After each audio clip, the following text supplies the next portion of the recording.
What up, my murder? Modern Warfare 2 has finally launched, and our biggest fears were confirmed. Most of the bugs we saw during the beta were still present, and some worse yet still became new bugs. At one point, they patched several of these and then suddenly unpatched them all a few days later. Currently, they've been patched again, but who knows? In the wonderful world of clumsy development, the world may never know. Hacking is rampant throughout, with teammates constantly getting shot through walls without even being seen, with players with suspicious headshot after headshot. We've gotten a few successful responses from reporting very blatant hackers to Activision, but far fewer than we would like. Most of the guns' appearances that they blatantly copied from actual models of weapons and simply renamed aren't even matching the right type they are, let alone caliber and firepower and accuracy. We think it's interesting and a neat idea that smacking someone upside of the head with a frag grenade, maybe others, we haven't tested this, will stun them for a brief time, but honestly the stun time is a little too long and needs more fine tuning. If we had to guess, we would say that it's just shy of 3 seconds of a stun, which in a firefight can make a huge difference. Without concrete evidence of the length of this stun and the difficulty in getting the timing down exact, we can't say for exactly how long, however we know it's too long. 3 seconds is long enough for the grenade that just smacked you to go off, for them to shoot you, assassinate you, and headshot you. Grenades don't weigh that much. I could see it doing some damage maybe, stunning them for like half a second. Still a long time in a firefight, if anything. It just seems a little over the top and can be a bit of a reach. Our favorite map from the beta, the museum, was completely removed on launch. The rest of the maps are awful and unoriginal. All they did was make about 3 or 4 big maps and then take chunks of those same maps for the smaller game modes. As it is, the museum was likely taken out because it resembled an actual museum too much, yet they're getting sued for about the same thing from the hotel in one of their others. We can't wait for them to remove the hotel one because it is awful. Playing that map literally gives me cancer. During several interviews prior to release, the developers stated they were doing what they could to reduce camping in the game, yet that doesn't show at all. Every other corner is a camping spot, and God forbid they have their field of vision set higher than you and see you before you see them. This game is severely unbalanced and unrefined. Bugs are rampant, from UI glitches to matchmaking bugging out and stalling every time someone leaves or joins a party.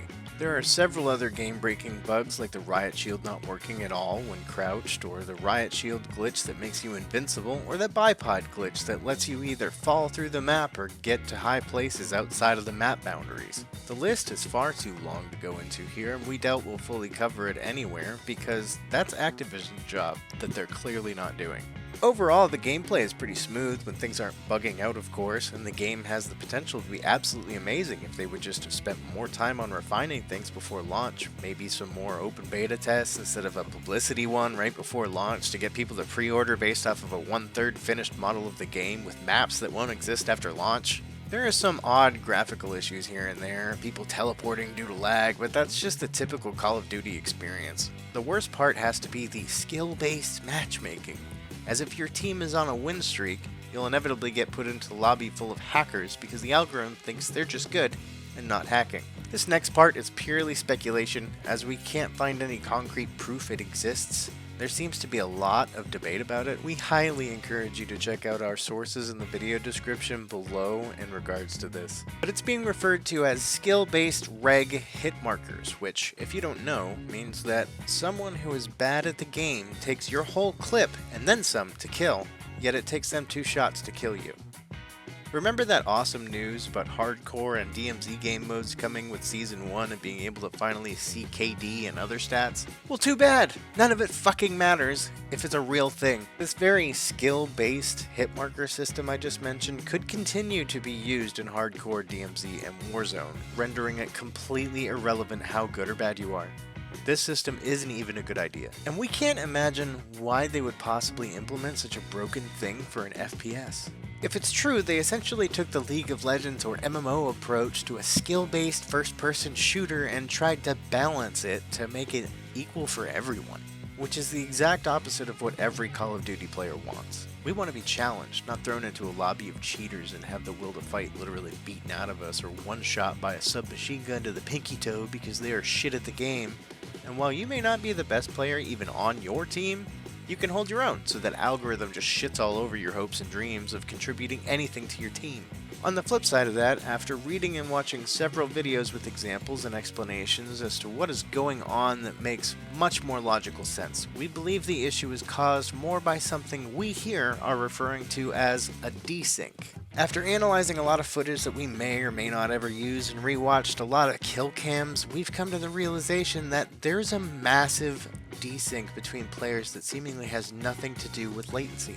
On several occasions, we witnessed other players getting a single shot off and killing you that wasn't even a headshot after you unloaded half of your clip into them, and then on the kill cam, from their perspective, they emptied their entire clip into you, and you didn't get a single shot off. What kind of shit is that? Like, fix your fucking game!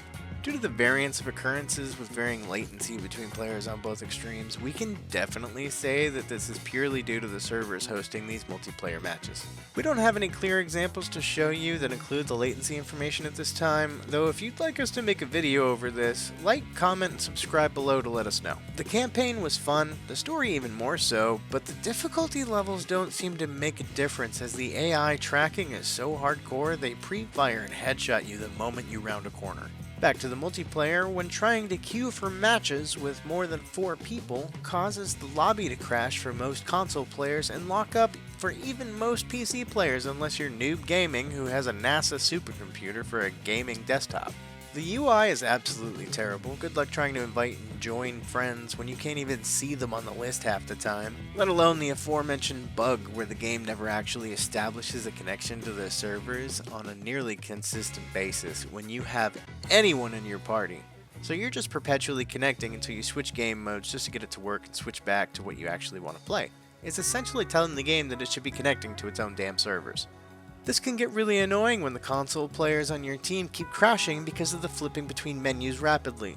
What's worse is the developers went out of their way to make this ridiculous background that displays the characters of the people in your party that eats up so much resources that we believe it's the reason for 99% of the issues most people experience while queuing. Not to mention the other bugs players are having, especially if you bought the game through Steam, randomly receiving a disconnected from Steam error that closes your whole damn game.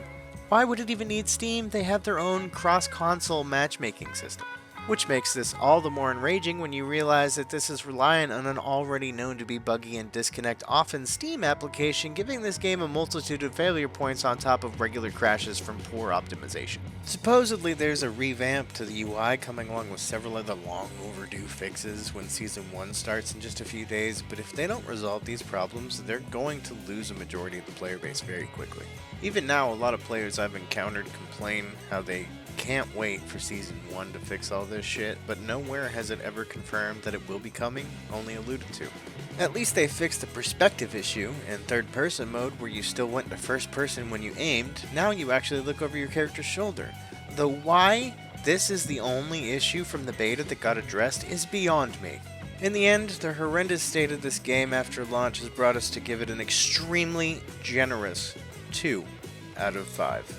Even now I inwardly debate why I don't just go ahead and slap a 1 on it, but whether fortunate or unfortunate is yet to be seen, there is still time for them to resolve a lot of these issues and improve the game with more and better maps, as well as perhaps more and corrected varieties in Arsenal.